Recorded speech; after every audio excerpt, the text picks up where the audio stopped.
I had 30 seconds left before I would have locked the clinic door when someone began pounding on it. Not a knock, but a pounding. The kind that carries a desperate insistence and makes every animal instinct inside me scream run. My hand froze on the latch. Through the fogged glass, I could just make out a figure. Tall. Stumbling. The pounding came again. Weaker this time. And then a sound that stole my breath away. The heavy thud of a body collapsing onto the tile. Outside, the night storm howled. Wind whipping through the trees until the whole building trembled in waves. I took half a step backward. My heart thudding. My head spinning between fear and the professional reflex I had cultivated over years. I am only a small-town veterinarian here in Ash Hollow, where people are so gentle the corner store keeps its doors unlocked all night. But in that instant every familiar thing became strange. Light from the ceiling fixtures gleamed on the glass, making the stranger's shape blur with the rain. I heard a soft moan, then silence. Part of me wanted to pretend not to hear, to call the police and wait for someone else to arrive. But the other part, the part that had kept me awake for 2 nights straight to save a dog that had been struck by a car, would not let me turn my back. I gripped the key, drew a deep breath, and told myself I only needed to open the door slightly, to check if he was still breathing.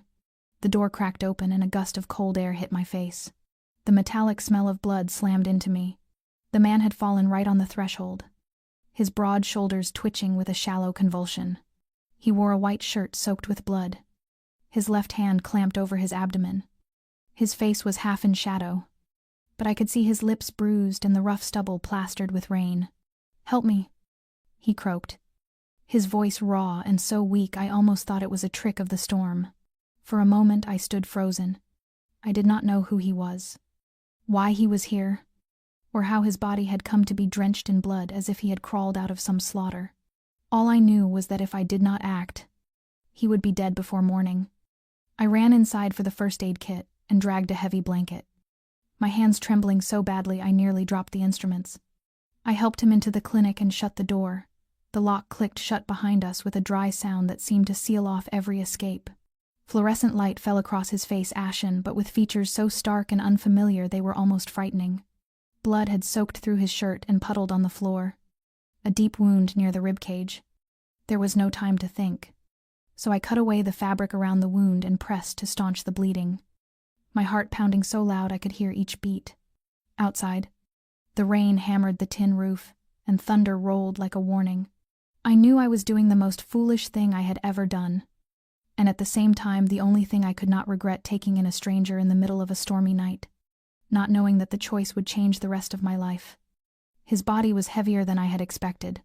When I slid my arms beneath his shoulders to pull him inside, my hands immediately came away slick, with warm, viscous blood. I had to clench my jaw just to stay steady. Each inch of tile beneath us stretching endlessly. Ranger, the old shepherd dog, stood in the corner of the room, a low growl rumbling in his throat. Ears pricked but unmoving. He sensed something more than blood. Something dangerous. I lowered the man onto the long bench. His breathing was ragged, his chest rising and falling in uneven bursts. The light caught on the wound, revealing where a bullet had pierced through his side, possibly reaching an organ. I yanked on a pair of gloves, my voice trembling as I spoke aloud to myself like a command. "Stay calm. It's just another emergency case. Don't be afraid." But my heart still pounded wildly when he suddenly grabbed my wrist. His grip was weak but insistent. "No police," he rasped, his eyes half open, dark and steady under the light. I froze. Every medical instinct screamed at me to call for help.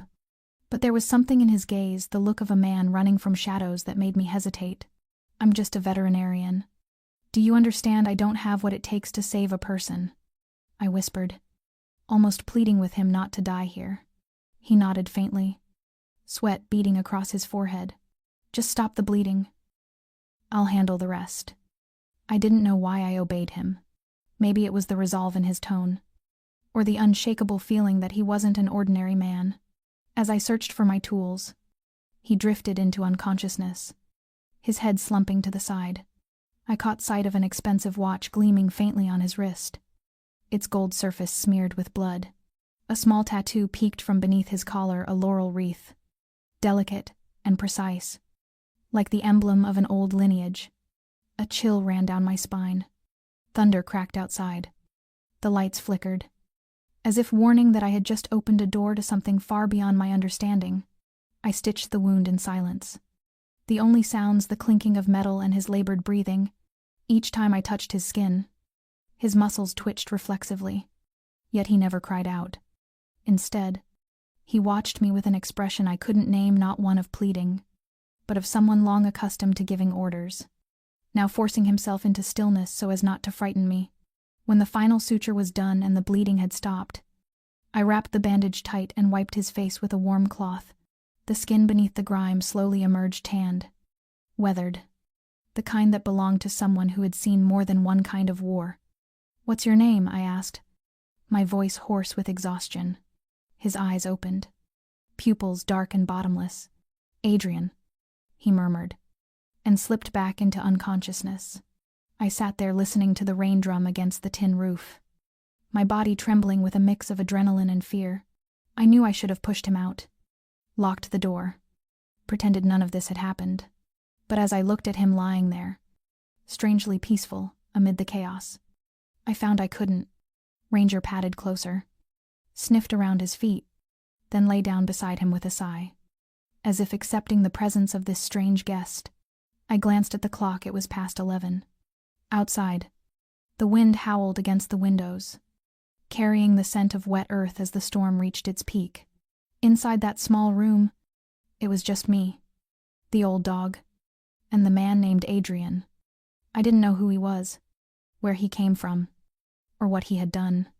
But that night, in the middle of blood and rain, I chose to keep him.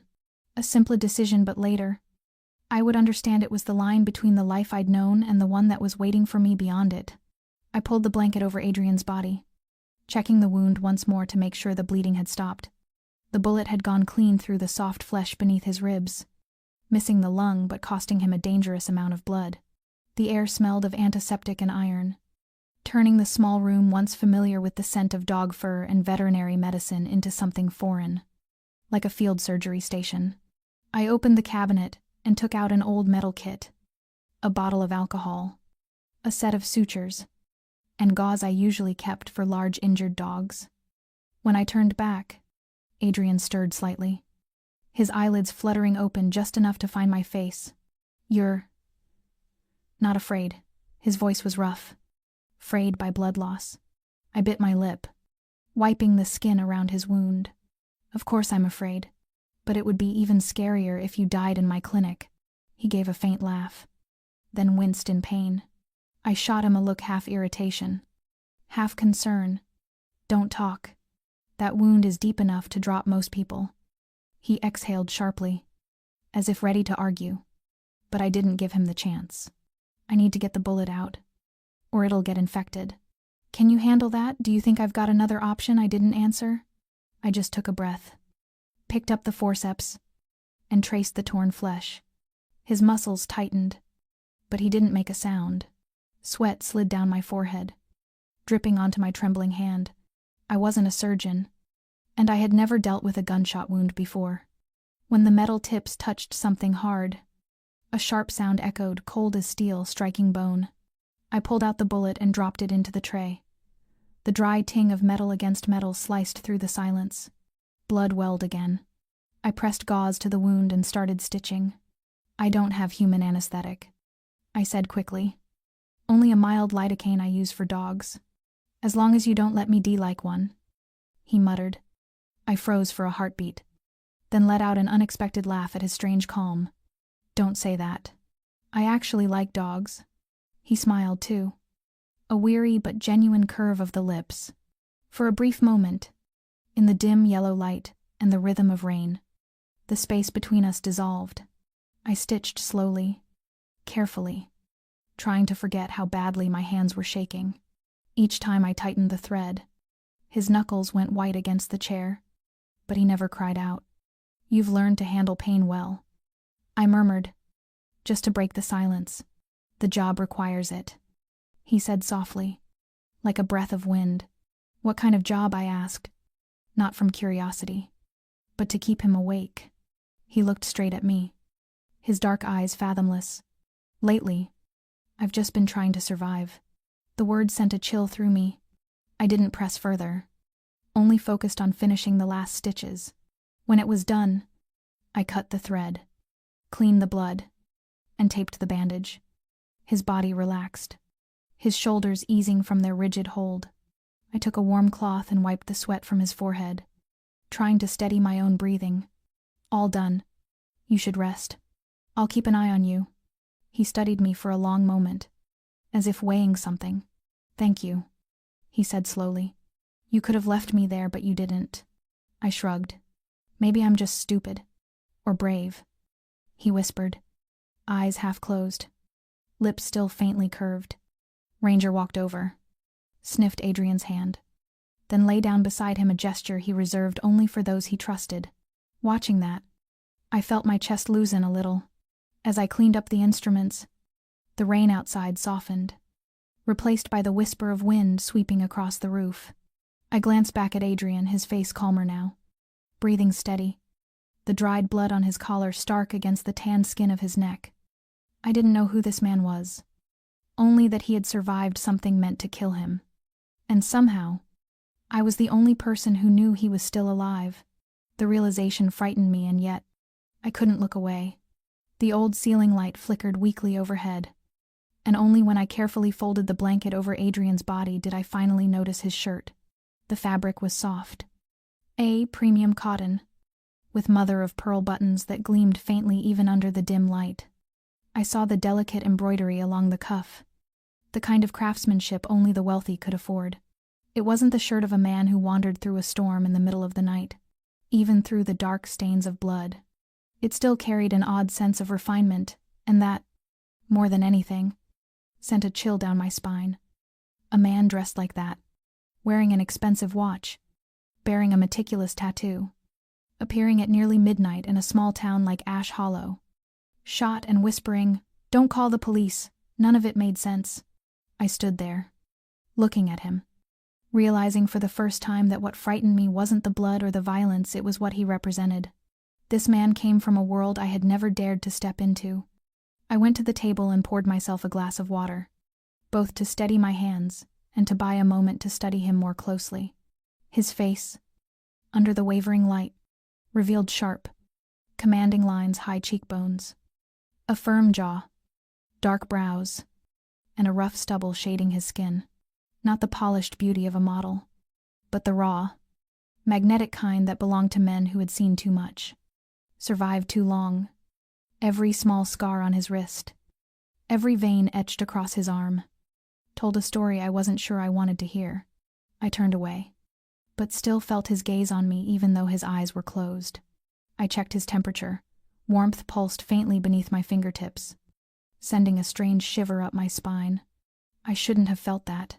I shouldn't have let my thoughts wander in that uneasy space between fear and curiosity. But the more I tried to suppress it, the more it grew. I walked to the window and pulled the curtain aside. Outside, the rain had eased, leaving only mist and shadow. I tried to find a reason to believe he was just a victim of some robbery, a stranger caught in the wrong place at the wrong time. But when I looked back at that immaculate shirt, another truth whispered quietly in my mind. No, he wasn't a victim. He was the cause. Ranger stirred, lifting his head, his eyes fixed on the window, a low growl vibrating from his throat. I heard it too, a car engine in the distance. Then silence. My chest tightened. I turned around and saw Adrian's eyes open. "What is it?" His voice was low, rough, but alert. "Nothing, just a car passing by," I said, forcing calm into my tone. He studied me longer than necessary, his gaze dark and discerning. "You're afraid of me." I didn't deny it. "I don't know who you are. You've been shot. You don't want the police. And you're wearing a shirt that could probably buy this whole town." He was quiet for a moment, lips curving slightly, almost a smile. "But not quite. If I told you I was a businessman, would you believe me?" "No," I said plainly. "But I also don't think you're here to hurt me." He closed his eyes again, his voice low and edged with something unreadable. Good. Keep that feeling. The words chilled me. I took a step back, watching him again, the dangerous man. Wounded. Lying in my small clinic like a wolf torn from its pack. When I dimmed the lights, the room softened, but the blood-soaked shirt still caught the glow. Gleaming faintly, a quiet reminder that I had opened my door to a secret far greater than I was ready to understand. I woke with a start in the middle of the night to a sound that wasn't the rain or the wind, but a low, rough voice coming from the inner room. The hallway light glowed faintly, and in that stillness, Adrian's voice carried clearly, each word sharper than the beat of my heart. He was on the phone. His tone was low, fast, and decisive, the kind of tone used by someone accustomed to giving orders. I was about to step in to ask if he needed anything, but when the first words came in Italian, I froze at the doorway. Chiudete tutto, nessuna traccia. Capito, ripulite la scena. I didn't understand every word, but those last three, ripulite la scena, made my blood run cold. I'd watched enough crime films to know what they meant. Clean up the scene. My hand tightened on the doorframe, cold sweat beating along my neck. He was ordering someone to erase a crime scene, as if violence was just another part of his workday. His voice paused for a moment, then dropped lower, heavier. Leo. Assicurati che non lascino nessuno vivo. I knew that word, vivo. Alive. My heart hammered against my ribs, my breath catching in my throat. He wasn't just a victim. He was someone who gave the orders to kill. I stepped back, hand clamping over my mouth to stifle a gasp. The door was slightly ajar, and through the thin slice of light, I saw Adrian sitting upright, the phone pressed close to his ear, the glow from the screen painting his face cold, sharp, utterly different from the wounded man I'd rescued hours ago. In that expression, I suddenly understood I was looking at the kind of man most people only ever hear about on the news, a man of power, of danger, who would never let the world see his own blood. I took another quiet step back, willing my breath to steady, when the faint tone of a call ending chimed through the silence. I turned, ready to slip back into my room, but his voice stopped me. Can't sleep. Doctor, his tone was calm, unreadable, and I couldn't tell whether he knew I had overheard him. I turned around, forcing a tight smile. I heard something. Thought you might need help. He set his phone down, his gaze still fixed on me, cool and unblinking, as if he could see straight through my thoughts. No need. I was just checking on a few things. In Italian, I asked before I could stop myself, my voice dry, my tongue betraying me. I wanted to take the words back the moment they left my mouth. He didn't answer right away. A faint smile ghosted across his lips, thin as smoke. You understand Italian? Not much, but I know ripulite la scena means clean up the scene. The air thickened, heavy enough to choke on. Adrian watched me, his eyes no longer probing but dangerously quiet. After a long pause, he nodded slightly, his voice low and steady. I won't lie to you. You saved a man who shouldn't have been saved. I swallowed hard, my hands trembling despite my effort to stay composed. Who are you? He didn't answer. He leaned back instead, the light catching on the faint scar along his neck, a mark too familiar to belong to anyone untouched by violence. You don't want to know. Claire, he said slowly, but if you want to stay safe, don't tell anyone I was here. His tone wasn't a threat. It was a fact. I stepped back, my throat tight with fear and something else I couldn't name. I didn't know why I hadn't called the police. Maybe it was the look in his eyes, the look of someone who had lost too much, yet still clung to the last fragile piece of his humanity. When I returned to my room and shut the door, my heart was still pounding in chaos. Outside, the rain began again, each drop heavy against the roof, and I knew that nothing about this night was the same anymore. I was no longer the woman who saved a stranger in a storm. I was now the witness to a secret that could alter the rest of my life. I had barely drifted off when the sound of an engine on the road jolted me awake. It wasn't the familiar growl of a local pickup, it was lower, smoother, and expensive, the kind of hum that only high-end SUVs make. I jumped out of bed and pulled back the curtain. The dim streetlight cast a pale glow on the rain-soaked pavement, where two black vehicles stood a few yards apart. Their headlights were off, but I could see movement inside, shadows shifting. Quick, deliberate, organized. A chill rippled through me. I ran out into the hall, my heartbeat drumming in my ears. The weak yellow light from the corridor flickered across the walls, just enough to reveal Adrian already standing there, one hand braced against the table, the other gripping a sleek black handgun. I didn't know where he'd found it. All I knew was the look in his eyes, sharp and cold enough to stop my breath.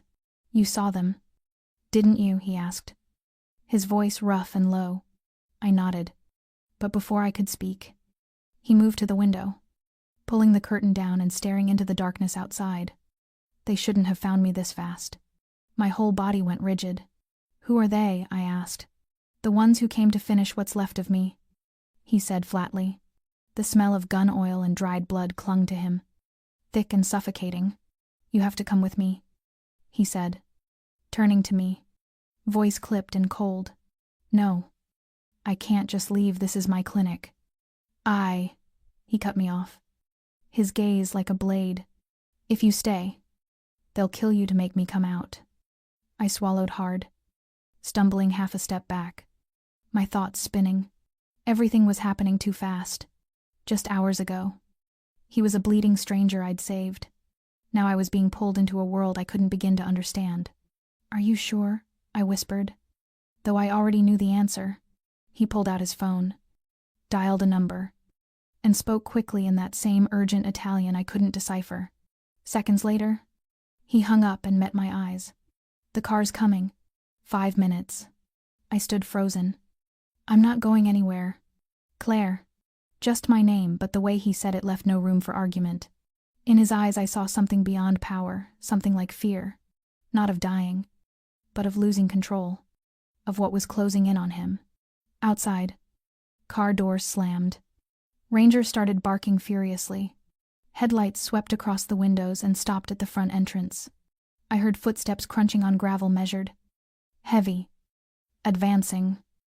Adrian turned, grabbed my shoulder, and pulled me toward the back door of the clinic. "You have to trust me," he said urgently. "I won't let you die because of me." Those words made me falter for just a moment, and before I could think, I let him lead me. He threw open the back door, and the night air hit my face like ice. At the end of the narrow alley, a black pickup idled, its fog lights glowing faintly. A large man in a leather jacket stepped out from behind the wheel. "Leo," Adrian called, and the man immediately opened the back door. "She's coming with us." I was pushed inside, breath shallow and fast. Ranger bounded after me, leaping into the seat and curling beside my legs. As the engine roared to life, a gunshot cracked behind us, making me scream before I could stop myself. Adrian rolled down the window, returned fire 2 precise shots. Through the rearview mirror, I saw flashes of muzzle light and a body drop to the ground. The truck surged forward, tires screeching on the wet asphalt.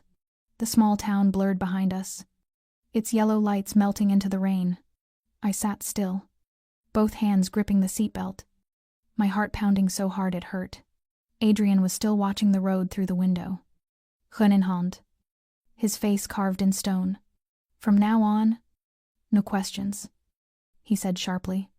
Every question could get us killed faster. I didn't answer. I just stared out the window, where lightning tore through the dark sky. Somewhere deep inside, I knew tonight, I had crossed into a journey with no way back. We drove through the night, leaving Oregon behind while the sky was still ink-dark. Rain drumming steadily on the roof, and the engine's heavy growl swallowing the distance between us and whoever was chasing. I don't remember whether I cried or sat silent. I only remember that every time I glanced over, Adrian was still upright, eyes fixed on the road, gun resting on his thigh, sometimes closing his eyes for a brief second as if wrestling with pain. Leo, the driver, didn't speak at all. His hands were large, calloused, guiding the wheel with the precision of someone who had done this 100 times before. The first light of dawn filtered through the trees, and when the sign reading "Welcome to Washington" flashed by, I realized we had truly left my world behind. The road dipped into deep forest, the tires jarring over gravel and potholes. Finally, we stopped before a tall iron gate overgrown with moss, flanked by dense pines. Leo stepped out, entered a code on the panel, and the gate groaned open, the sound of metal echoing like the slow reveal of a secret I wasn't meant to see. The truck rolled along a narrow stone path winding between towering trees. The rain hadn't stopped. Mist rose from the ground like smoke, and when the forest began to thin, a mansion appeared, white walls, gray-tiled roof, wide windows glinting with the pale shimmer of dawn. It didn't look like a refuge. It looked like a fortress disguised as elegance. The front doors opened before we had even stopped. A woman stepped out, tall, straight-backed, her hair tied neatly, wrapped in a brown coat. Even before she spoke, I felt the authority radiating from her. Adrian tilted his head toward her, then said quietly to me, "Nina, my sister." She approached, her gaze sweeping over me briefly before settling on him. "How long did it take you to make everything this bad?" Her tone was cold, but beneath it, concern flickered. Adrian didn't answer, only signaled for Leo to take me inside. I hesitated, feeling like an intruder in a world that wasn't mine. The house was unnervingly quiet inside. The air smelled faintly of pine, leather, and antiseptic, refined, yet distant. Large paintings hung along the corridor, each one depicting old Italian landscapes, blue seas and hillside towns, homelands they had likely left behind. Nina led me down the long hallway, her footsteps crisp against the wooden floor. "You're a veterinarian?" she asked without turning. "Yes," I said softly. "I'm not a real doctor. But your brother, I know." She cut in. "He's alive because of you." "Isn't he?" I nodded. "Then thank you. But you should understand what you've seen, what you've heard. None of it exists beyond this place." I stopped, staring after her as fear crept back into my chest. "I don't plan to stay long," I said. "Good," she replied curtly. "We don't plan to let you." When we reached the great room, Adrian was already there, his wound freshly bandaged. He was still wearing the blood-stained shirt from the night before, but his face had regained its color, hard, calm, and entirely composed. "Nina knows," he said to me, "and she'll make sure everything stays contained." I didn't know what contained meant, only that his eyes, despite their control, held a quiet exhaustion. Leo brought 2 cups of coffee and set them before us. I took one, my hands trembling. "Can you tell me what's happening?" I asked. Adrian looked at me, then at Nina, as if weighing something. "You saved my life, Claire," he said at last. "And now, because of that, you're no longer safe." I tightened my grip on the cup, a wave of fear rising inside me. "Not safe? What does that mean?" "It means the man who shot me won't stop," he said, voice low and steady. "And if they find out you exist, you'll be next." I looked at him, then at Nina, her expression calm, eyes sharp as steel. In that moment, I understood whether I wanted to or not. I had been pulled into their storm, and there was no way back. After Adrian was taken upstairs to rest, Nina invited me to sit in a small room beside the kitchen, where the early morning light filtered through a misted window pane. Everything in this house was arranged with such precision it almost made you feel unwelcome. On the table sat a steaming cup of tea and a thin folder I hadn't seen her pick up. Nina sat across from me, arms folded, her gaze sharp and unyielding. "Your full name is Claire Monroe." "Correct," I nodded. "I have no reason to hide. The veterinary clinic in Ash Hollow is yours." "Yes. A small place, serving pets and a few local farms. Annual income, under 6 figures. "Right." Her tone wasn't mocking. It was the voice of someone who used to practice law. Someone who drove nails with questions, so there'd be nowhere left to run. I forced myself to stay calm. "I don't know what you're trying to find, Nina. I just helped your brother. That's all. And happened to save the very man being hunted in an international Mafia purge." The words hit me like a physical blow. I stared at her, searching her face for any sign of exaggeration. I didn't know who he was when I opened that door. I just saw a man who was dying.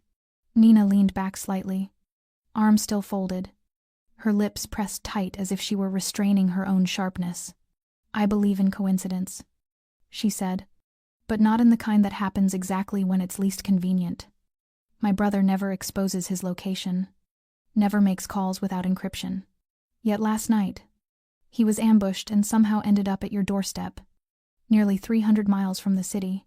Can you explain that?" I clenched my hands in my lap, a wave of guilt rising even though I'd done nothing wrong. "I can't. I don't know how he got there. I was just about to lock the door when he collapsed on my porch."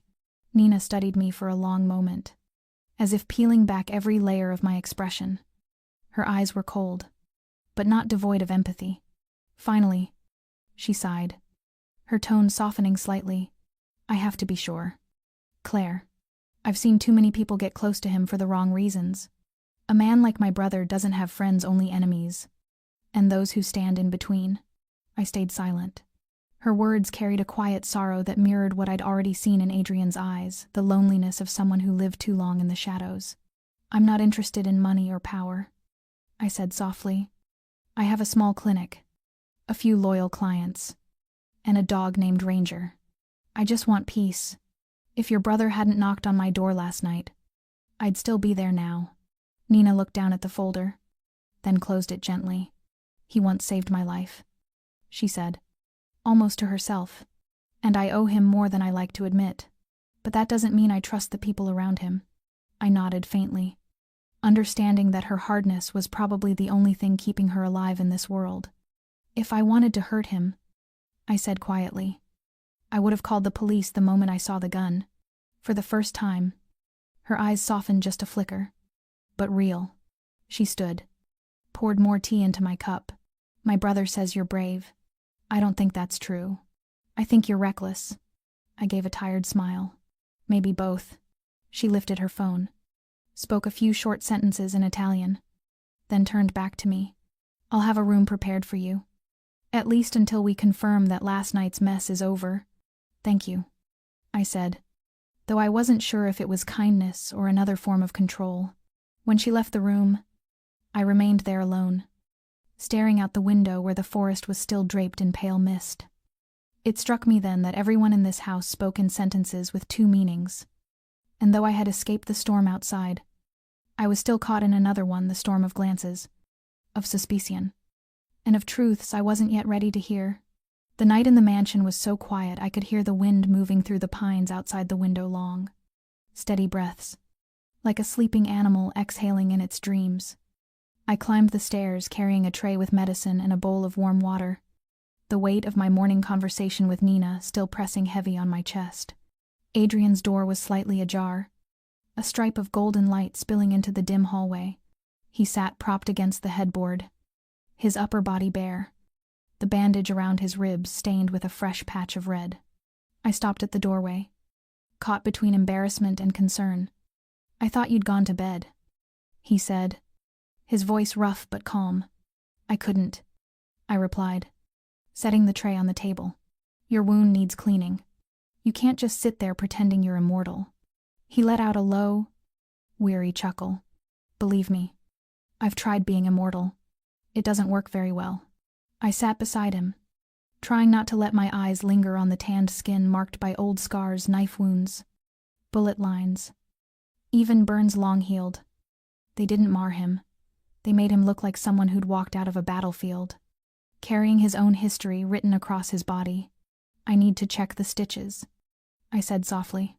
He nodded, silent, letting me peel the bandage away. As I removed the gauze, the scent of dried blood and antiseptic thickened the air. I wiped carefully around the wound, keeping my hand steady even as I felt my pulse racing. He didn't groan, only closed his eyes, his brows tightening in pain. "Can you tell me who did this to you?" I asked, forcing my voice to stay even. He opened his eyes and looked directly at me. There was fatigue there, and something else. A quiet resignation. "It doesn't matter. Just know they won't stop. But if you keep running, isn't that the same as a wounded animal waiting for the hunter to finish the job?" I didn't mean to say it out loud. It simply slipped through. He gave a faint smile, one that hurt more than silence. "You're right. I'm just an old wolf, trying to last a few more days." I stopped what I was doing, meeting his eyes. For the first time, I saw not the cold calculation or control, but an aching loneliness that felt almost human. Even an old wolf can heal. I murmured, if it still wants to live. He held my gaze for a long moment before speaking, his voice lower, almost confessional. I didn't know I still wanted to live, until you opened that door. The air in the room seemed to slow, thick with unspoken things. I bent down again, rewrapping the bandage, hiding the tremor in my hands. You know, I said quietly, when I was in school, I once saved a dog that had been shot. They wanted to put it down, said it was vicious, untrainable, but it lived. And afterward, it was the gentlest one in the shelter. And you think I'm like that dog? No, I said, smiling faintly. You're worse. He laughed this time for real. The sound was hoarse but warm, filling the quiet room like a breath after a storm.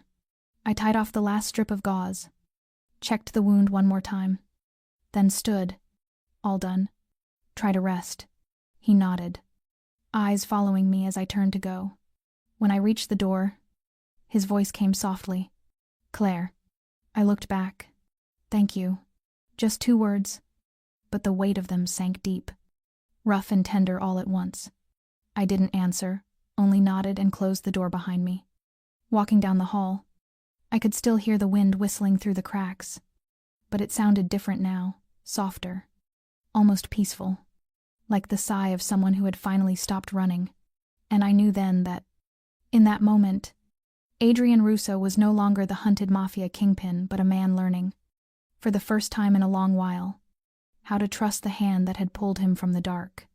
The next morning, I woke to the soft light of the Washington woods, where the mist still clung to the glass panes like a delicate veil. The distant call of birds blended with the aroma of coffee drifting through the hall, so gentle it almost felt like a dream. After so many nights of flight and fear, the mansion was quiet in a way that felt almost unreal. I walked down the stairs, and the first thing I saw was Adrian standing in the kitchen, holding an Italian coffee maker, steam rising around him like a soft shroud. He wore a simple white shirt, sleeves rolled up, his wound neatly bandaged. Gone was the commanding, dangerous man from the night before. He looked like an ordinary man, beginning an ordinary morning. You shouldn't be moving around so soon, I said, trying not to smile as I watched him awkwardly stir his cup. He looked up, his eyes brighter than I expected. If I stayed in bed another hour, I'd lose my mind. Besides, this is my way of saying thank you. He pushed a cup toward me, its scent rich and warm. I sat at the wooden table, watching him pour his own with deliberate care. I didn't think you knew how to make coffee, I said. A faint, tired but genuine smile crossed his face. I lived in Italy for nearly half my life. Making coffee the right way is a survival ritual there. I was quiet for a moment, then asked softly, You were born in Italy? He nodded. Napoli. My father was Italian-American, my mother pure Italian. They met when he was working in Europe, and decided to stay. When I was 17, he was killed in a retaliation hit. My mother took Nina and me to America to start over. But there are some things you never outrun. His voice roughened at the end. I looked down into my cup, watching his reflection flicker in the steam. You mean the gang wars?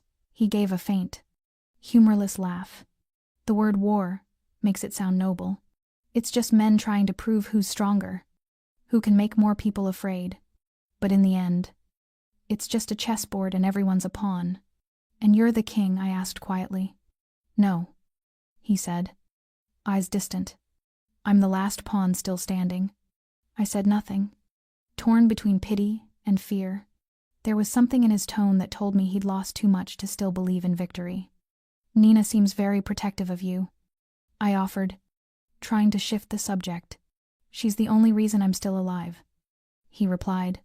She used to be a lawyer, brilliant, fierce. But after our parents died, she left everything and came back to help me. I owe her my life. But I also dragged her into a world she never deserved. You sound like you despise yourself, I said softly. He didn't deny it. I don't despise. he said. I'm just tired. Everyone reaches a point where they want to disappear. Claire. I'm no different. His voice faded, eyes turning toward the window where sunlight threaded through the trees. I didn't know what to say, so I simply sipped my coffee. It was bitter, but the kind of bitterness that felt honest. Like him. No sweetness. No disguise. But unforgettable. After a long silence, he turned back to me, the corner of his mouth lifting. You know, I used to think good people only existed in stories. Until you opened that door for me. I smiled faintly, feeling a tremor deep in my chest. I just did what was right. Doing what's right isn't something everyone does, he replied. Then he rose, walking slowly to the window, the morning light laying a golden hue across his shoulders. In that moment, I realized how fragile this peace was, how easily it could shatter, but for reasons I couldn't explain. I wanted to believe that, at least for this morning, the wolf had learned how to stop growling at the world. That afternoon, when sunlight streamed through the pines and fell in long golden streaks across the gravel path, Adrian called me out to the backyard. He wore a dark shirt, sleeves rolled high, his steps steady, though still faintly weighed by fatigue. On the long wooden table sat a metal case inside, 2 pistols, several magazines, and a pair of noise-canceling ear protectors. I froze at the sight, unease crawling up my spine. What exactly do you expect me to do with that? I asked. Learn how to hold it, he said simply, his tone even and firm. You need to know how to protect yourself. Claire, out there, some people don't need a reason to end a life. I shook my head, stepping back slightly. I'm a veterinarian. Adrian. I save lives, not take them. He looked at me, eyes calm but unyielding. Sometimes, to save a life, you have to make someone fear losing theirs. I didn't respond. He wasn't wrong. After a long moment, I exhaled and stepped closer, trying to steady my voice. He released the safety, drew the pistol from the case, and placed it gently in my hands, heavier than I thought. I murmured, feeling the tremor in my grip. He stood behind me, adjusting my stance, his hands warm and steady as they guided my wrists. Don't tense up. Inhale when you aim. Exhale when you squeeze the trigger. Don't think of it as a weapon. Think of it as something that keeps you alive. His breath brushed the back of my neck warm, close, and my heart stumbled in my chest. I tried to focus on the wooden target in the clearing ahead. Now fire, he said softly. I did. The crack split the air, jolting me backward. I almost lost my footing, but his hand on my shoulder steadied me. He gave a faint smile. Not bad for a first shot. I looked at the target. The bullet had grazed the edge. If that were an attacker, I'd be dead. Then shoot again, he said, his tone patient. I pressed my lips together, raised the gun. This time he didn't touch me, he just watched.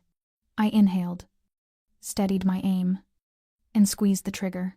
The sharp sound echoed again, and the center of the target splintered apart.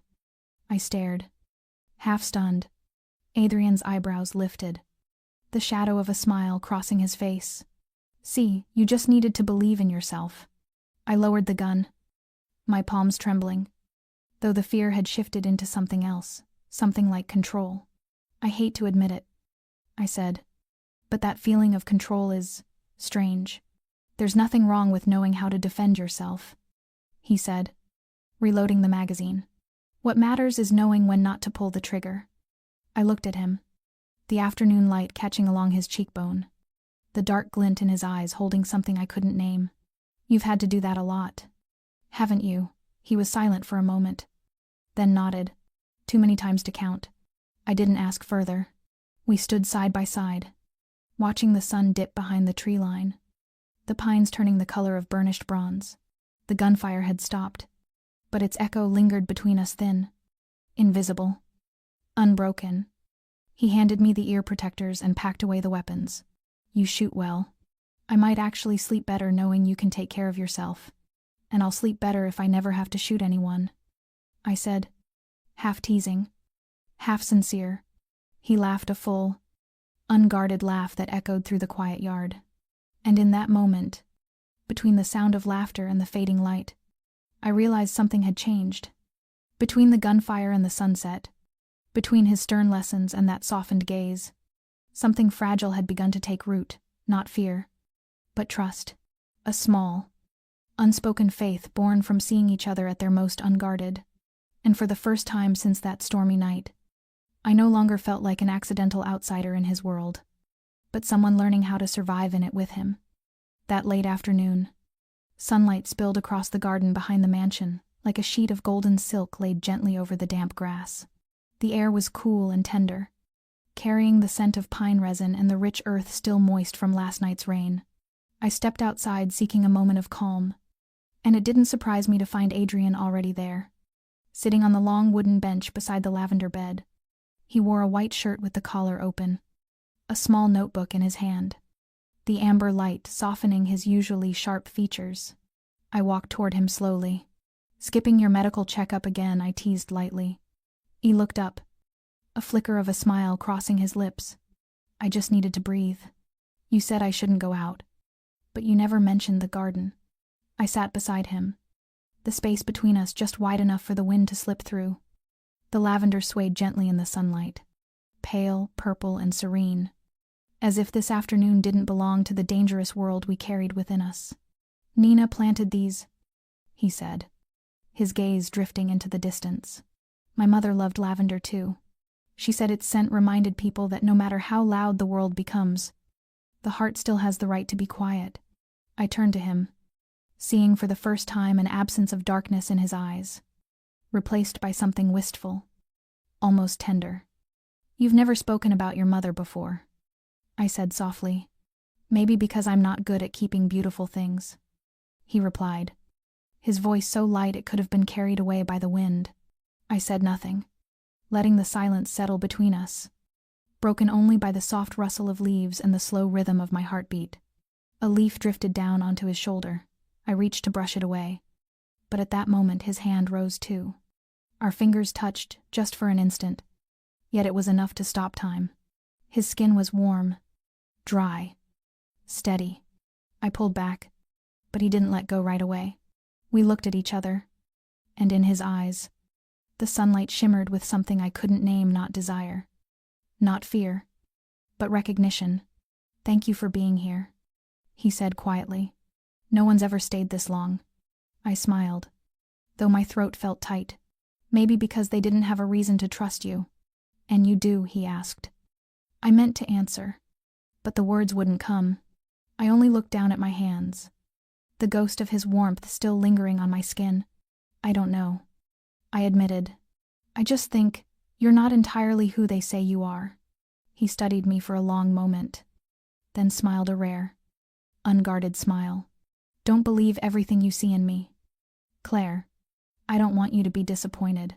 I've seen you hurt, afraid, and even laugh," I said, rising slowly. "If that isn't real, then what is?" I walked past the lavender rose, their scent curling in the air. When I turned back, he was still sitting there, watching me, the fading light framing him like a portrait. I realized that moment needed no words, no confession. Something between us had shifted. A fragile thread had been tied in silence, binding two people from opposite worlds who had somehow found the same rhythm of peace. And in that golden evening, I understood that some feelings don't need to be named, but once they begin, nothing can ever go back to the way it was before. The sky had begun to bruise into deep purple as the wind came down from the woods, whipping the canopy of leaves around the mansion into restless motion. I was standing in the kitchen when I heard hurried footsteps on the hall. Nina was first through the door, phone in hand, her face taut as a drawn wire. "Where is he?" she demanded. I hadn't answered before Adrian appeared, coat thrown on, his expression already very different from the quiet man who had been in the garden that afternoon. "We have a problem," he said, his voice low and steady. Leo followed, closing the door and setting the security latch. The computer screen on the desk lit up with a grid of camera feeds around the property, blind spots in the timberline, the main entrance, even the gravel lane we had taken the first day. Marcus just hit one of our storage sites in Seattle. Nina reported, her tone flat but trembling at the edges. 3 dead. 2 missing. Adrian stood perfectly still for a moment, then nodded once. He wants to send a message. He knows I'm alive. I watched his hand ball into a fist, knuckles blanching white. The air in the room thickened until I could hear my own pulse. So what do we do now? Leo asked. Adrian looked around, and when he spoke, his calm was like ice. Double security. Every exit manned. Phones. Computers. Everything re-encrypted. No one leaves. I took a step back. The breath lodged in my throat. The scene made it painfully clear that the gentleman who had made coffee this morning had vanished. In his place stood the true Don, one who issued commands with a look and measured other people's lives in his words. Nina handed him a folder, her voice lower. There are rumors Marcus is working with Eastern Europeans. If that's true, he has more men than we thought. He always needs numbers to cover his weakness, Adrian replied, his eyes darkening. I knew he would come. He turned to me, his tone softening a fraction. Claire, you must stay in your room. Do not go out. Do not open the door for anyone, even if you hear me call. Understand? I nodded, though my hands trembled. Do you think they'll come all the way here? I asked. If I were him, I wouldn't let the prey breathe another time, he said, never taking his eyes off the camera wall. There was in that look not only caution but a deep weariness. He was not afraid for himself so much as afraid for those around him. For me, thunder rolled in the distance, and the smell of rain rushed in through a crack in the door. Nina shut the windows tight. A flash of lightning etched everyone's faces for the length of a blink. You can't sit and wait forever, she said. You have to strike back. Adrian turned, his voice heavy as stone. No, not now. I will not let more people die because of me. He looked out through the damp streaked glass at the trees lashed by wind. This storm is only beginning, he murmured. But this time, I will not let it take the innocent. I watched him in that flickering light, tall and solitary in a room scented of smoke and metal, and I understood that though he wore the mantle of commander, inside him fought the same man wrestling with a storm of his own making. Outside, the rain began again, coming down harder, as if the sky itself sensed the approaching unease. That night, as the rain refused to end and thunder rolled over the distant mountains, I couldn't sleep. The mansion seemed to be holding its breath in the storm. The hallway lights still on, their glow faintly mirrored across the cold marble floor. I went down to the kitchen, intending to make some tea to calm my nerves, when I saw Adrian's phone lying on the table, the screen dimly lit with a new notification. I hesitated, torn between trust and the quiet, creeping suspicion that had begun to grow inside me. But that small, blinking light pulled at me until I reached out and picked it up. There was no password, or perhaps he had simply forgotten to lock it. On the screen was a string of unread messages from a contact saved as L. The first one contained only a few words. The prey is in your hands. My heart lurched, the warmth leaving my body in an instant. I opened the next few messages, eyes scanning faster and faster. Keep her close. Marcus won't suspect a thing. Don't forget she's bait, not someone to be saved. When the time comes, take her away from the mansion. We need a legitimate witness to distract them. I stopped at the last line. The breath knocked out of me. Each word was clear, merciless, cutting straight through the fragile trust I had begun to build. I sank into a chair, the phone trembling in my hand. Everything in my mind began to unravel the quiet morning over coffee. His smile, the way he taught me to hold a gun, the softness in his voice among the lavender, all of it turned to lies. He had known I would be there that night. It wasn't chance. It wasn't fate. It was a setup, a calculated move in a game I never knew existed, and I was just the pawn, chosen precisely because I was easy to believe. I stared at the glowing screen, my heart pounding, tears welling, though I refused to let them fall. I wanted to believe there was another explanation, that the messages were old, that someone else had orchestrated this. But when I scrolled up to the most recent text, that faint hope died. Take her tomorrow night, before Nina suspects anything. There was nothing left to justify. He was planning to leave and to take me with him as part of a plan I was never meant to know. I set the phone down, feeling the ground disappear beneath me. The wind howled through the crack in the door, a sound that now felt like mockery. I looked around the kitchen, the place where he had once stood, making coffee with the same hands I had trusted, and saw everything stained with deceit. I rose, moving toward the hall, my legs numb. Light from the living room spilled faintly across the floor, and there he was, Adrian, sitting alone, back turned to me, another phone pressed to his ear, his voice low and steady in Italian. I couldn't understand everything, but a few words were enough to stop my heart. Lei non deve sapere. She must not know. I turned away, and that final tear slipped free. Hot and salt on my skin, I climbed the stairs, each step heavy as iron. One question echoed in my head with every breath: how could he look at me like that? Speak to me so gently. If it was all a lie. When my door closed behind me, I collapsed onto the bed, leaving the lights off, letting the darkness swallow me whole. Outside, the thunder roared again, and I realized the real storm had never been out there. It had always been inside me.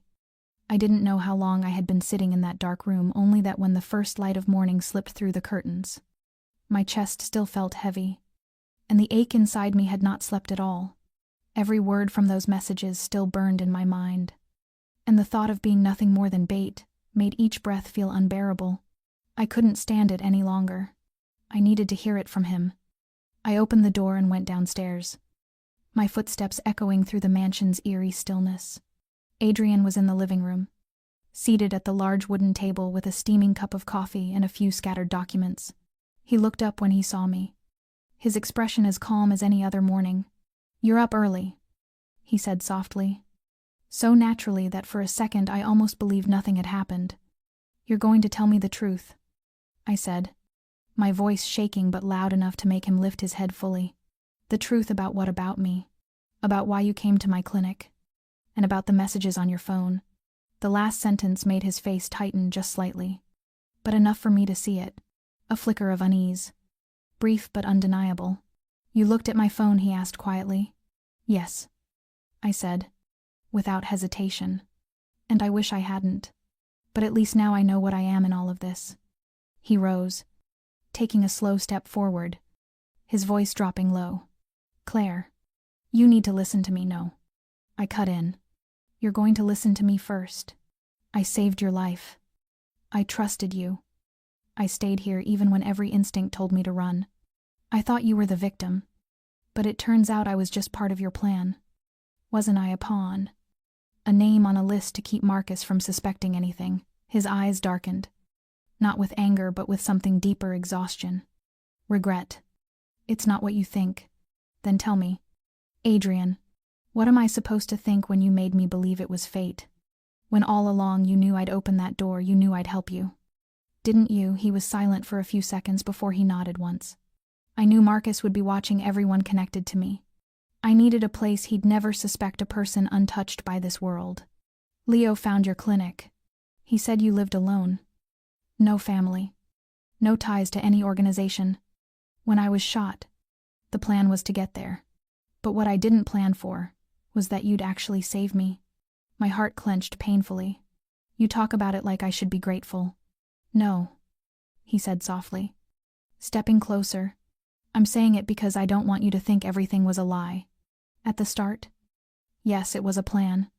But after that, everything else was real. Real." I let out a small, bitter laugh that caught in my throat. "You call turning me into bait real, Claire? You don't understand," he said quickly, his voice rough. "If I hadn't done it, Marcus would have killed you along with me. He needed to believe you were nothing more than leverage. I had to make him think that to keep you alive." "Keep me alive?" I stepped closer, tears spilling before I could stop them. "You killed the only trust I had left. I don't even know who I'm talking to anymore, the man I pulled back from the edge, or the one who turned me into a pawn in his war."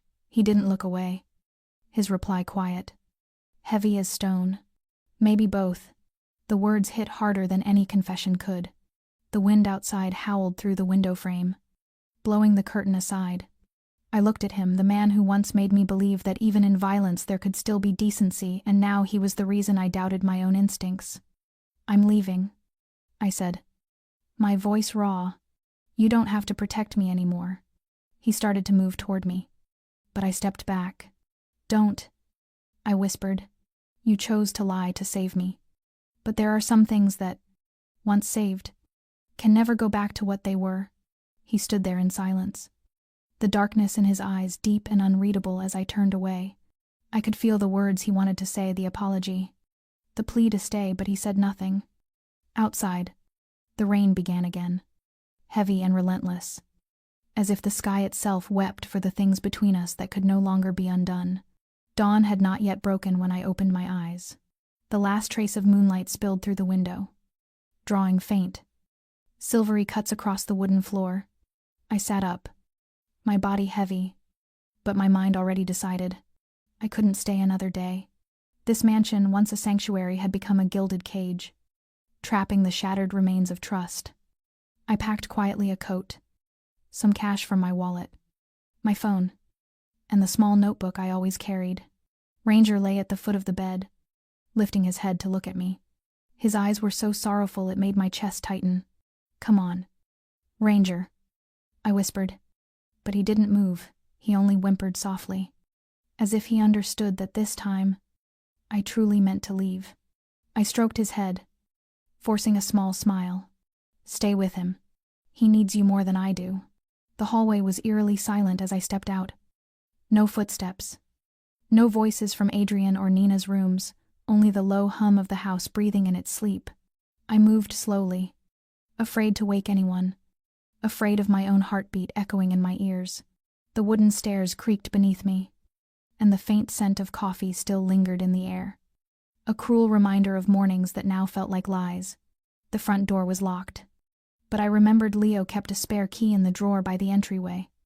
I opened it, found the key, my hands shaking so badly I nearly dropped it.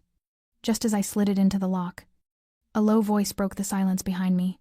"Where are you going at this hour?" I turned. Adrian stood at the end of the hall, the dim light from the living room tracing the dark circles under his eyes, deepening the exhaustion carved into his face. He wasn't angry. He wasn't surprised. It was as if he had known this moment would come. I swallowed hard, steadying my voice. "Away from here. Back to my life or whatever's left of it." He took a step forward, slow and deliberate, his eyes never leaving mine. "It's not safe outside. Marcus still has men everywhere. If you go now, if I stay, I'll die another way." I interrupted. "I can't live in a place where every word, every look could be a lie. I trusted you, Adrian, and that was the most foolish thing I've ever done." He stopped, silent for a long time, then spoke softly. "I don't want you to go, but I understand." His words caught in my throat. I had thought he would try to stop me, explain, plead, but instead, he just stood there accepting it, as if he knew there were no words left that could change anything. "I'll have Leo take you down to town," he said finally. "That's not necessary," I replied, turning the key. "I want to go alone. For the first time since you walked into my life, I want to choose my own direction." The cold air rushed in as the door opened, carrying the scent of wet forest and the faint sweetness of lavender still clinging to the garden. I stepped outside, then turned back one last time. He stood framed in the doorway, his eyes catching the dim light, his face calm as stone. No goodbye, no promise, only a silence longer than any war. I gave a small nod, then turned away, the crunch of gravel under my shoes blending with the whisper of the wind. Behind me, the door closed softly, no slam, no echo. I knew he was still standing there, watching, but we both understood some things, once broken, can keep their shape yet never be whole again. The first light of dawn brushed over the pines, cold and pale as my heart. I kept walking, never looking back. Ranger remained behind, and I told myself that was for the best, because sometimes leaving isn't the end, it's the only way left to survive. The road out of the forest twisted endlessly, silent except for the crunch of gravel beneath the tires and the low whistle of cold wind moving through towering pines. I had borrowed Leo's old pickup truck. He hadn't asked a single question. Just left the keys on the kitchen table. As if he'd known I was going to leave all along. The sky was still dim. The fog so thick it made everything look like a fading dream. I drove slowly, my hands gripping the steering wheel tightly, unsure if what I felt inside was fear or emptiness. With every mile, Adrian's image flashed again in my mind, his face beneath that dim light. The quiet look in his eyes when I walked out the door. I tried to push it away, to focus on the road ahead, telling myself I only needed to reach town, call a cab, and leave this state for good. But just a few bends later, unease washed over me. A black SUV was parked sideways across the road, headlights off, its dark silhouette looming in the mist. My chest tightened, and my foot slammed on the brake. The truck skidded slightly on the wet ground, jolting to a stop. Before I could even shift into reverse, more lights flared behind me, one, then two, then three vehicles emerging from the trees, surrounding me. I heard doors slamming, boots crunching against gravel. My instincts screamed run, but my trembling hands refused to move. The passenger side window shattered, the crack of gunfire splitting the silence. I ducked instinctively, glass raining over my lap. Voices shouted English tangled with Italian, sharp and violent. Out of the car, hands on your head, I opened the door. Stepping out slowly, my arms raised high. The fog and gun smoke mingled thickly, choking the air. A tall man in a black leather jacket walked toward me, hood pulled low. In the weak light, I saw the silver snake emblem stitched on his collar, the same one Adrian once told me belonged to Marcus. "You must be the vet," he said, his voice deep and rasped with contempt. "The one who saved our boss from dying. Now it's time you return the favor." My throat went dry, my heart pounding so hard it hurt. He signaled to the others. Two men moved forward and grabbed my arms, forcing them behind my back. "I don't know anything," I stammered, my voice shaking.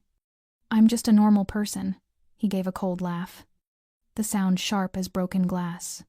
He was normal too, before he learned how to kill with his bare hands. I tried to pull away, but the butt of a rifle slammed into my shoulder, sending me to my knees. The world spun the stench of gasoline to smoke, and blood filled my nose. Someone barked, "Get her in the car," and rough hands yanked me upright. They shoved me into the back seat of another SUV, the door slamming shut with a metallic thud. The engine roared, and the forest outside blurred into streaks of gray. Red taillights flickered through the mist, and I realized Marcus had already won one round. He didn't need to kill me. All he needed was a pawn to lure Adrian out of hiding. I turned my head toward the fogged window, searching for something, another road, a glimpse of hope, any sign that someone knew I was here. But there was only darkness, trees slipping away into the distance.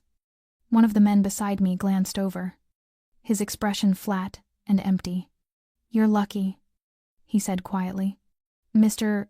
Marcus doesn't usually keep people alive." I turned my face away, swallowing the rising panic.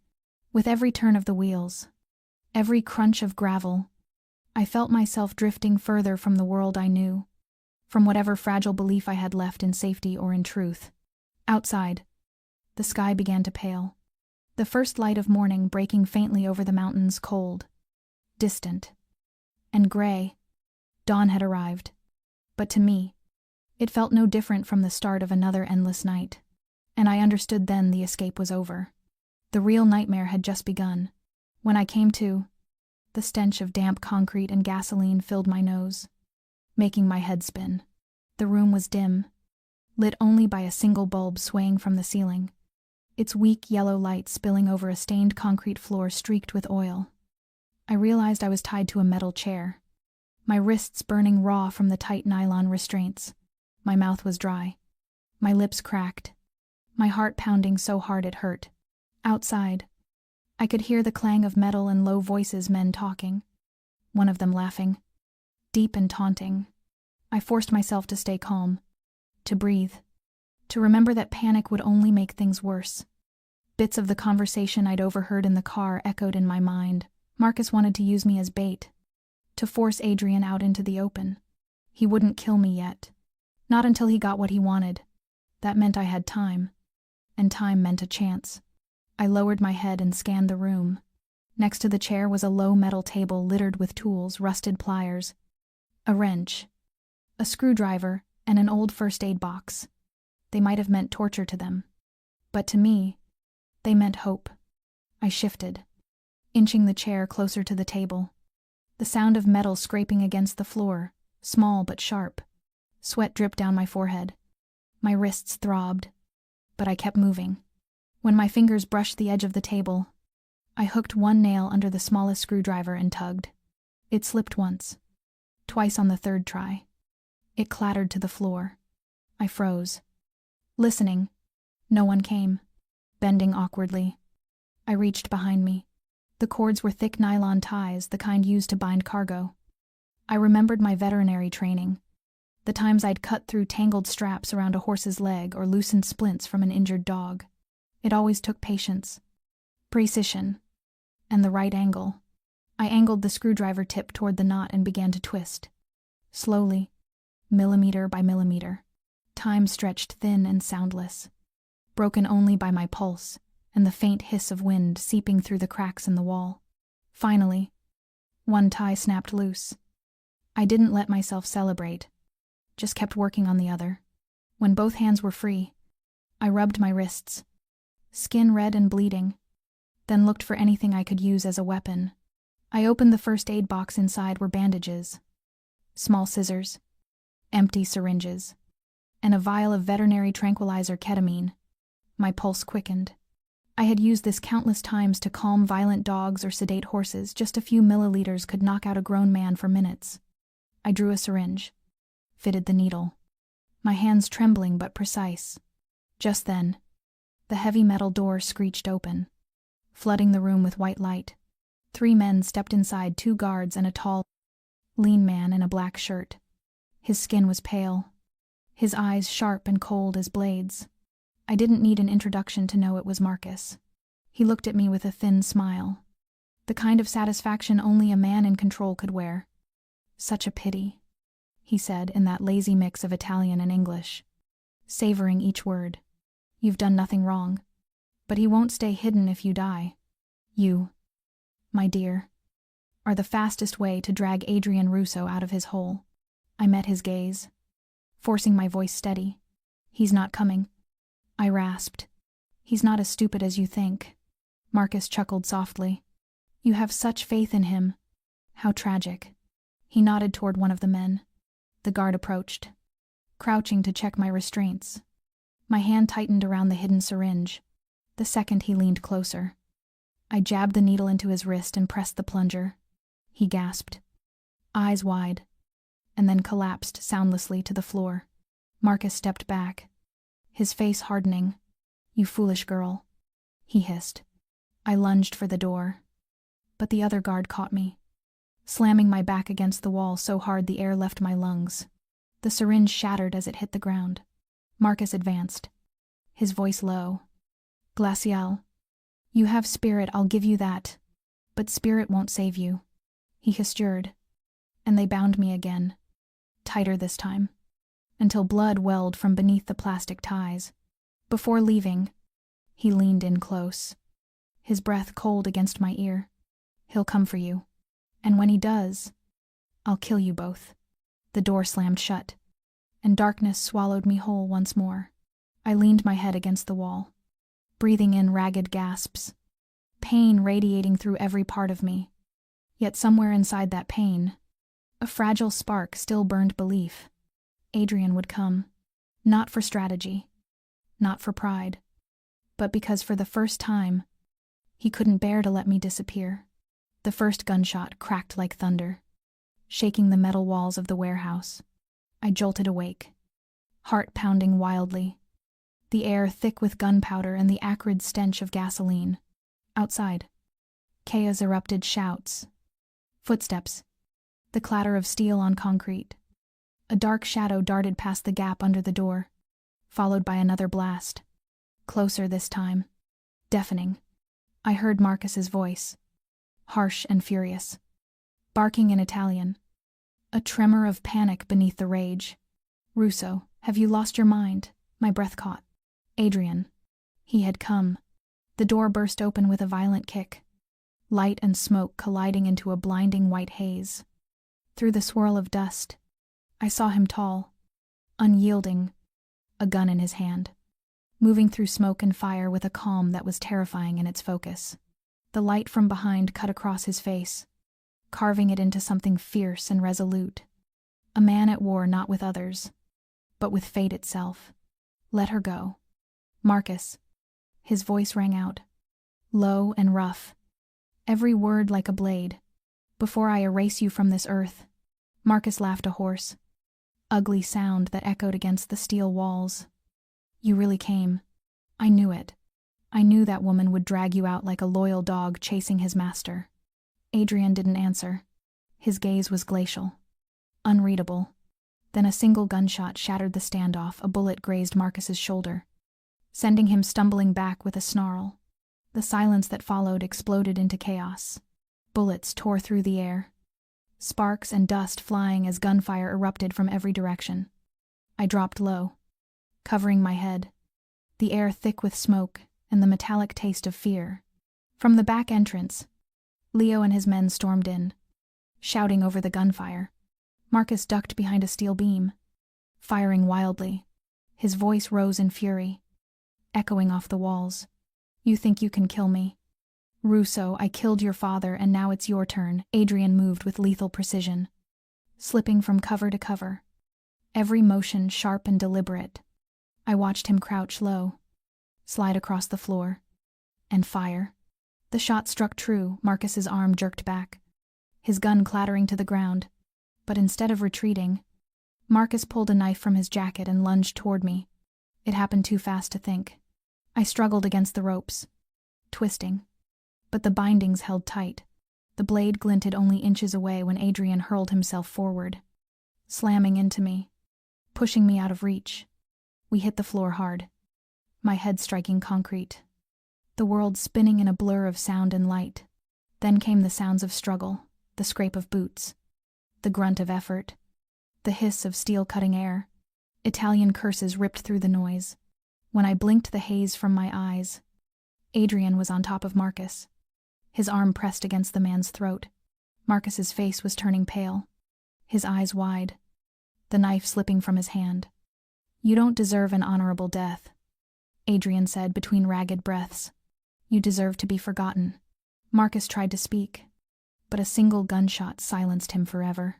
Then stillness. The air itself seemed to stop moving. I sat up slowly, shaking, wrists burning from the ties.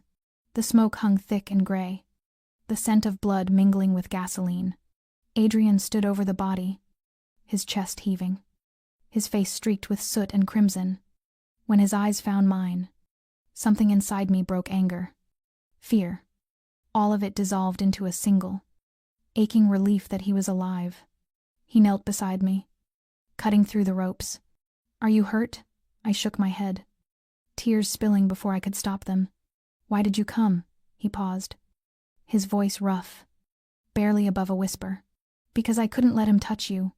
I couldn't let you disappear like everyone else." I clutched his wrist, my voice trembling. "You could have died because of me." "No," he said softly, his eyes locked on mine. "I lived because of you." Outside, sirens wailed Leo's reinforcements. Flames licked up the walls, smoke coiling toward the ceiling as gasoline caught fire. Adrian pulled me to my feet. "We have to go. This place is going to blow." We ran through the smoke, metal beams crashing behind us, the roar of fire chasing our footsteps. I turned once, just as the blaze consumed the warehouse, the red glow washing over Adrian's face. In that moment, amid fire, ruin, and the echo of everything we'd lost, I understood. The lies, the betrayal, the blood. They hadn't disappeared. But what Adrian did tonight no longer belonged to any plan, any war, or any debt of vengeance. It was a choice. For the first time, Adrian Russo chose not to save his world. He chose to save me. The fire spread faster than I could have imagined. By the time we stumbled out of the warehouse, the world behind us erupted in a deafening roar, an explosion so fierce it tore through the night, ripping sheets of metal from their frames and hurling us to the gravel. Debris rained down, thick black smoke twisted upward, swallowing the stars. The stench of burning fuel clawed at my throat. I forced myself up, coughing, ears ringing, the taste of blood and ash on my tongue. The night sky glowed crimson, an inferno devouring the forest around us. Adrien lay a few feet away, his shoulder drenched in blood, his shirt shredded. His eyes were closed. Adrien, I crawled toward him, shaking his arm. "Can you hear me?" He stirred, a faint groan slipping from his lips. I pulled him upright, my heart hammering. A shard of twisted metal was lodged deep in his side.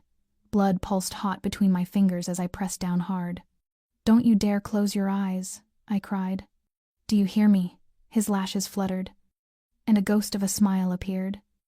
"You, always giving orders." A sob escaped me, raw and trembling. "If I didn't, you'd be dead by now." He gave a weak, breathless laugh. "I've died 1,000 times already. Claire, just not like this. Not while you're still here." I pressed harder, tears streaming down my face. "Stop talking. You still owe me an apology." He nodded faintly, eyes hazing with smoke. The fire was spreading fast, embers swirling like red rain in the wind. The only road out was blocked. Then, through the haze, I saw headlights cutting across the smoke. Leo's truck. "Hold on," I whispered. "We're getting out." I slung his arm over my shoulders, half carrying him, step by brutal step through the suffocating heat. The air shimmered with flames. The world seemed to collapse behind us. I could hear beams splintering, steel groaning, the earth trembling, but all I thought was move. We were almost clear when another explosion ripped through the night, throwing us both to the ground. My head hit the dirt hard. When I opened my eyes, Adrien was motionless beside me, his face turned to one side. "No. No. No. No, Adrien," I crawled to him, hands slick with blood, pressing against his chest. His heart still beat weak, fading but there. "Don't you dare fall asleep. You have to live. Do you hear me? I didn't save you just to watch you die." His eyes fluttered open, gray and glassy.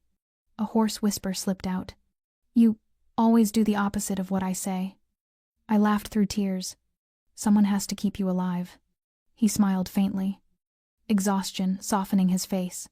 "I'm not leaving you, Claire. Not this time." I gripped his hand tighter, dragging him toward the oncoming lights. Leo jumped out, shouting, "Come on, hurry." He grabbed Adrien's other arm, and together we stumbled toward the truck, ducking as debris rained from the collapsing roof. The door slammed shut just as another blast tore through the distance. I sat in the back seat, Adrien's head against my shoulder, his breathing shallow, uneven. "Keep him awake," Leo yelled from the driver's seat as we sped through the burning wreckage. I pressed my forehead to Adrien's hand. "Do you hear me? We made it out. You're safe now." He opened his eyes once more, their storm-gray depths reflecting the fire behind us. "Claire," his voice was barely a whisper. "If there's another life, I want to start it without blood." My throat closed, tears cutting through the soot on my face. "Don't talk like it's over. We're not finished yet." He exhaled, eyes closing, his hand slipping slightly, but I held on tighter. Outside, the inferno consumed what was left of the warehouse, the flames painting the sky red. And in that searing light, I knew one thing for certain: if he survived this night, neither of us would ever be the same again. When I opened my eyes, a cold white ceiling stared back at me. The sharp scent of antiseptic filled the air. It took me a few seconds to realize where I was: a small medical room. Not a hospital, but some kind of hidden facility. Outside, rain fell in a steady rhythm, blending with the soft, mechanical beeping of a heart monitor. I turned my head and saw Adrien lying on the bed beside mine. His chest was bandaged, his face pale but calm. One arm rested loosely over the blanket, his hand bruised, faint traces of gunpowder still on his skin. I stood, my legs unsteady, and moved closer. His breathing was even, lashes trembling slightly as if caught between dream and consciousness. The door opened. Leo walked in, a cup of steaming coffee in his hand. When he saw me awake, he gave a small, weary smile. "You passed out the moment we got here," he said. "The doctor says it was just a mild concussion." As for him, he nodded toward Adrian. "He lost a lot of blood, but the bullet missed his heart." I sank onto the edge of the bed, fingers gripping the sheet. "Where are we? A safe house north of Seattle. No one knows we're here." He placed the cup on the table and left quietly, leaving the room heavy with silence. I looked at Adrian for a long time. In the dim light, he no longer looked like the man who once made the world tremble. He looked human, just a man who'd fought too long and too hard. When his eyes opened, I stopped breathing. That storm-gray gaze was the same as ever, deep, calm, but now there was something different in it. Not distance, not defiance, just surrender.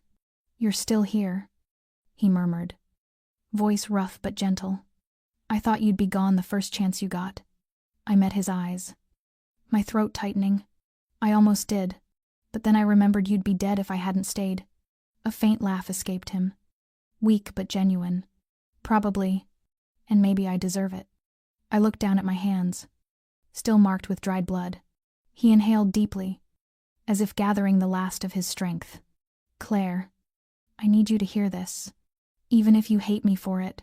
I lifted my head. He met my gaze squarely. "Everything started with a lie. I had people find you. It wasn't coincidence. Marcus wanted to test a theory using an innocent as cover. I chose you because I thought you were fragile, easy to control." His voice faltered, but I was wrong. My heart tightened, the old wound reopening. But this time, the pain came with exhaustion, not anger.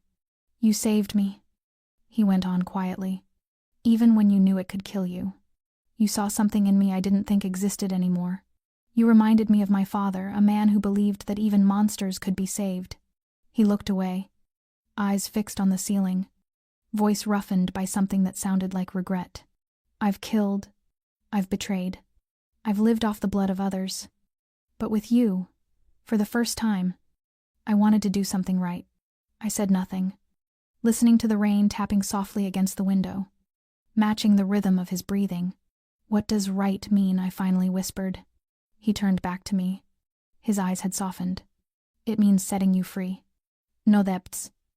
No threats. I've arranged everything: papers, a new passport, enough money to start over. No one from this world will ever touch you again." I stared at him, torn between disbelief and pain. "And what about you?" A small smile curved his lips, tinged with resignation. "I still have debts to pay. Maybe for months, maybe forever. But if I can do one decent thing before I'm gone, it's this: getting you out of the darkness I dragged you into." Tears blurred my vision. I reached for his hand, still warm but trembling. "You think freedom means walking away?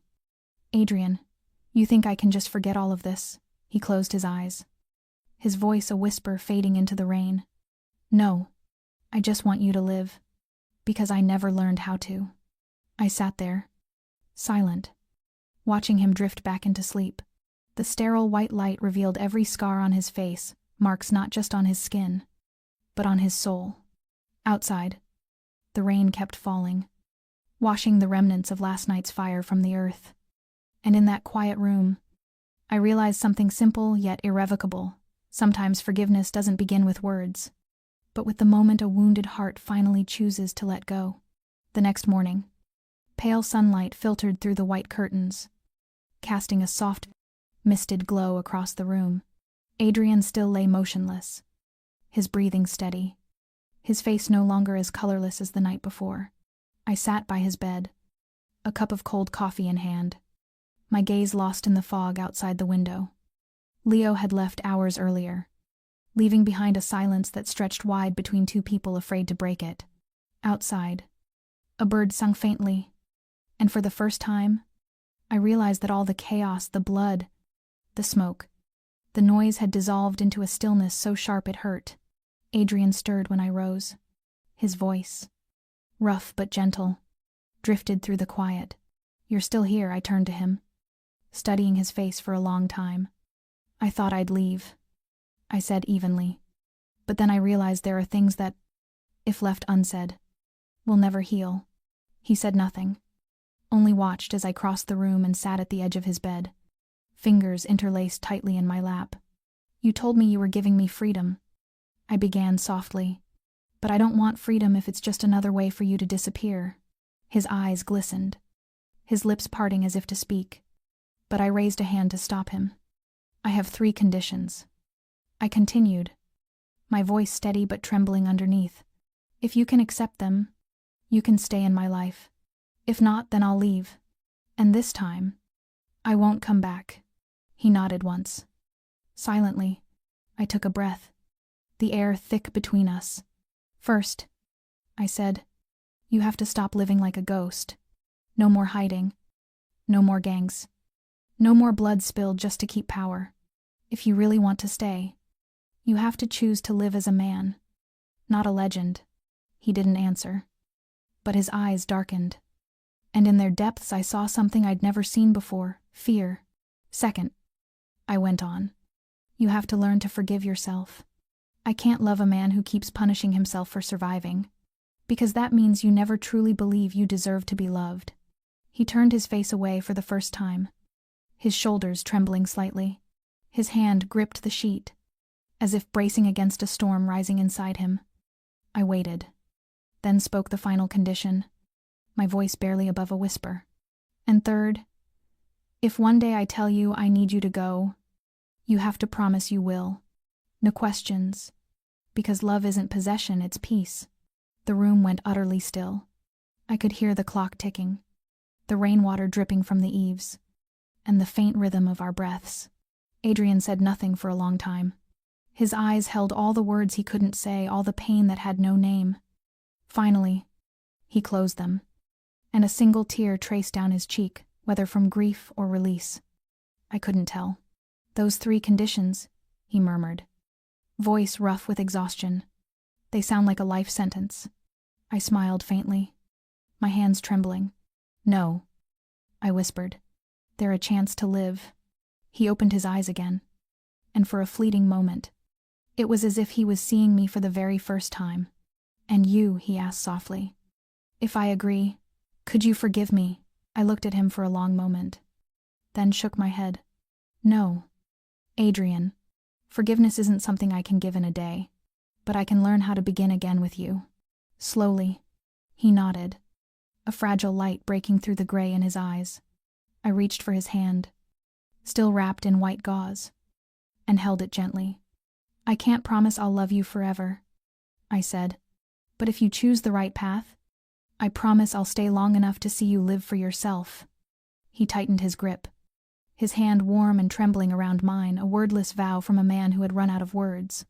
Outside, the sun climbed higher, streaming through the window, lighting the 2 hands intertwined, one scarred, one steadfast. And in that quiet, golden moment, I understood love's truest conditions are not written in promises, but in the courage to walk through the darkness together even when neither of us knows where the light will lead.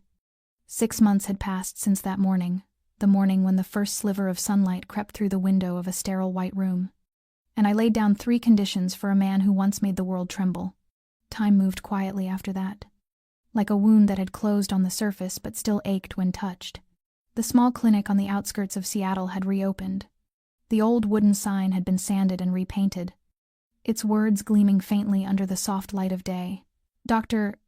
Claire Morrison, Veterinary Care." Each morning, I brewed coffee, fed the aging dog named Scout, and opened the curtains to let the light spill in. The familiar sounds, the scrape of paws against the floor, the soft chime of the bell as someone opened the door, reminded me that life was finding its rhythm again. And yet, sometimes, when the wind came down from the woods carrying the scent of pine and the distant hum of cars lost in the rain, I would still turn around, half expecting to see someone standing at the door. But there was no black SUV, no echo of heavy footsteps, no voice calling my name in that deep, rough timbre that once shook me to the core. Adrian had vanished from the world perfectly, No trace. No whisper. Leo sent a few short letters from untraceable addresses. They always said the same thing: he's alive, and he's keeping his promise.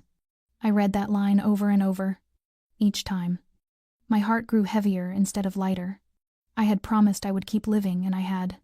But living was not the same as forgetting. In the drawer of my desk, I still kept the silver lighter Adrian had left behind. On the back, engraved in Italian, were the words he once translated for me on a quiet afternoon in that old mountain villa: Ci ama veramente. Lascia libero. Those who love truly, let go. Every time I ran my fingers over it, I remembered the look in his eyes that day, not a promise, not regret, but acceptance. One autumn afternoon, I walked down to the small harbor behind the clinic. The sunset stretched across the water like gold silk, and seagulls drifted lazily through the pale light. I sat on the weathered bench, breathing in the salt and wind, and for the first time in months, I felt something close to peace. No fear, no ghosts of the past, only a quiet space inside me where the storm had once lived. There were still nights when I found myself leaving the light on late, listening to the rain tapping against the glass, wondering where he might be, perhaps a small town along the Mediterranean, or hidden somewhere in the Italian mountains, living like an ordinary man, drinking coffee in the morning, watching the sunrise without a gun by his side. I wanted to believe he had chosen the path I once begged him to take, a path without blood or shadows.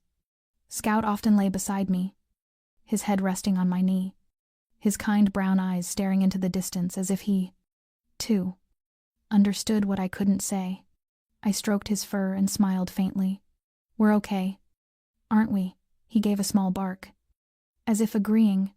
Across the street, the cafe glowed softly in the evening, laughter spilling from its open door. I watched the people inside, ordinary, alive, unguarded, and realized that no matter how much life takes away, it always continues through the smallest things: a hug, a cup of coffee, a creature saved. I rose, walking back toward the clinic. Its warm yellow light spilled gently through the glass door. On the desk, tomorrow's appointments were already full, names scrawled hastily in blue ink, each one a small reminder of purpose. I turned off the porch light, locked the door, and paused for a moment, looking out at the empty road. No one was there, and yet, deep down, I felt someone watching, not as a guardian, but as a man who once learned how to love in silence, and I smiled, because I finally understood that true love doesn't always return. Sometimes, it simply endures, quietly, in the spaces between ordinary moments. That morning began like any other. The pale winter sun slipped through the fogged window pane, scattering light across the neat rows of medicine bottles lining the shelves. I was reviewing the appointment book when the bell above the door rang, a small, ordinary sound. Yet my heart faltered for no reason I could name. Scout, lying at my feet, lifted his head. Ears pricked. I wiped my hands and stepped out from behind the counter.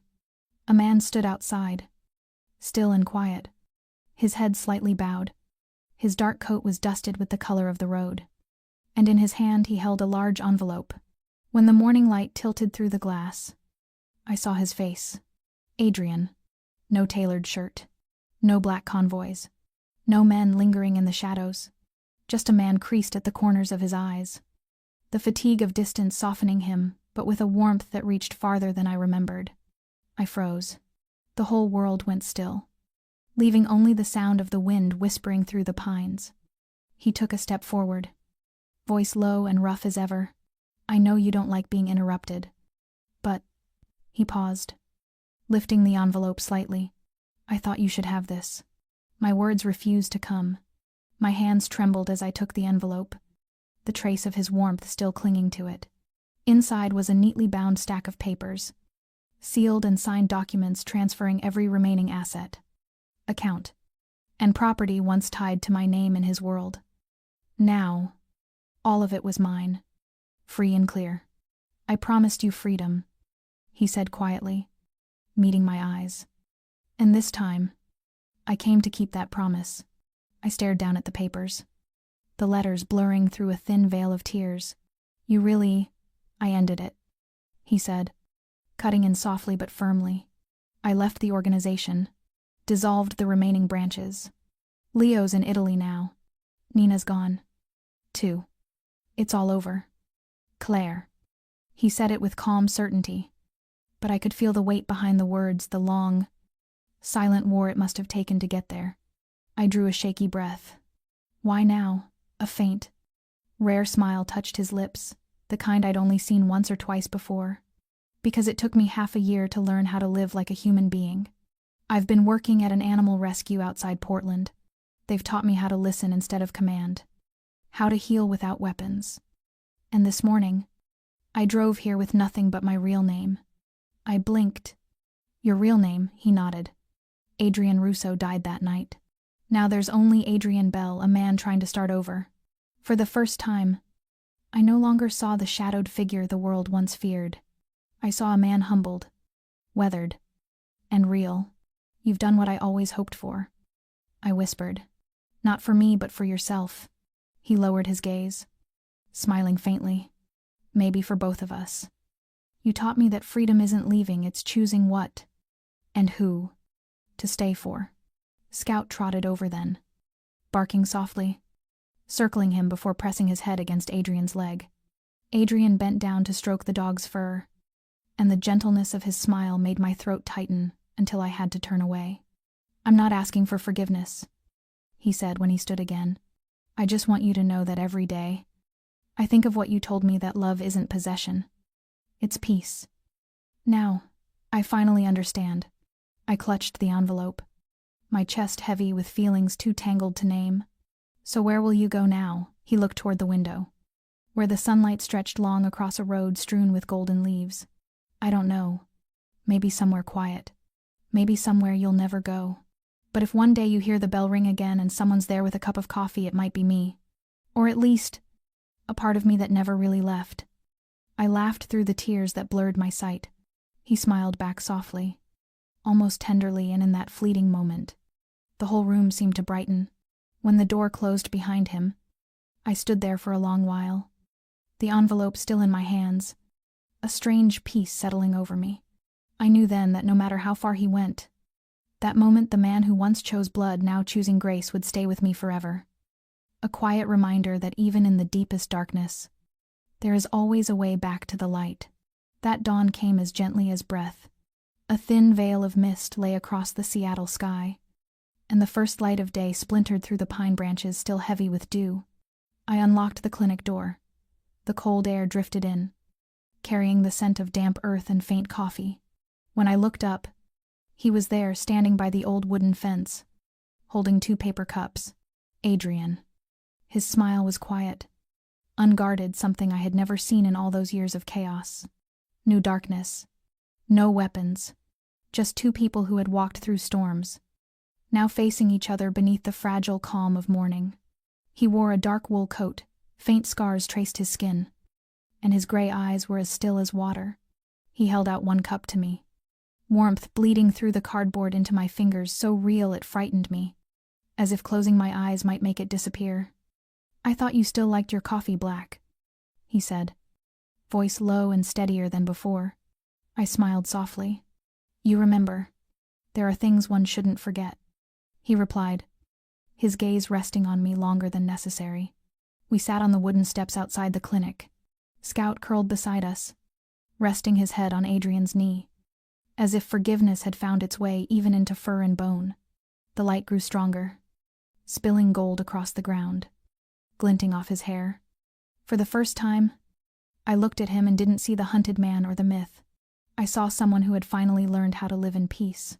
Do you ever think, I asked quietly, that if I hadn't opened the door that night, everything would have been different? He was silent for a while, then smiled faintly. Yes, but if that door had stayed closed, I'd never have known that even in the darkest world, someone could still choose kindness over fear. I looked down at my cup, steam rising in slow curls. Some doors, I murmured, were never meant to be opened. He nodded, eyes distant. And some open only once in a lifetime, and we have to be brave enough to walk through, even if we don't know what's waiting on the other side. For a moment, everything stilled, just the wind, the birds, and the rhythm of my heart syncing with his calm breath. That was when I realized life doesn't always give us the chance to undo the past. But if we're lucky, it offers us mornings like this, where the past isn't a wound anymore, but proof that we lived, we hurt, and we still chose love. What Adrian and I had wasn't a perfect love story. It was a journey, two people learning how to forgive themselves. Love isn't a miracle that erases guilt. It's the quiet strength that lets us believe we still deserve happiness. As sunlight flooded the small garden, he turned to me, voice barely above a whisper. "You're truly free now, Claire." I smiled, meeting his eyes. "Not just me. You too." He smiled back, his eyes glimmering in the morning light. And in that instant, I knew whatever the future held, this moment was the answer. Some doors should stay closed, but some once opened can change everything.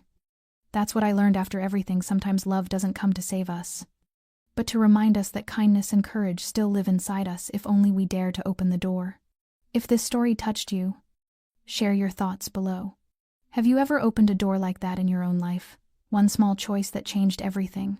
Don't forget to subscribe, like, and share the Underworld Love Stories channel to hear more heartfelt stories every day. Thank you for staying with us until the end. May you always have good health, a peaceful heart, and days filled with quiet happiness. See you in the next video where another story will open, like a new door waiting for your heart.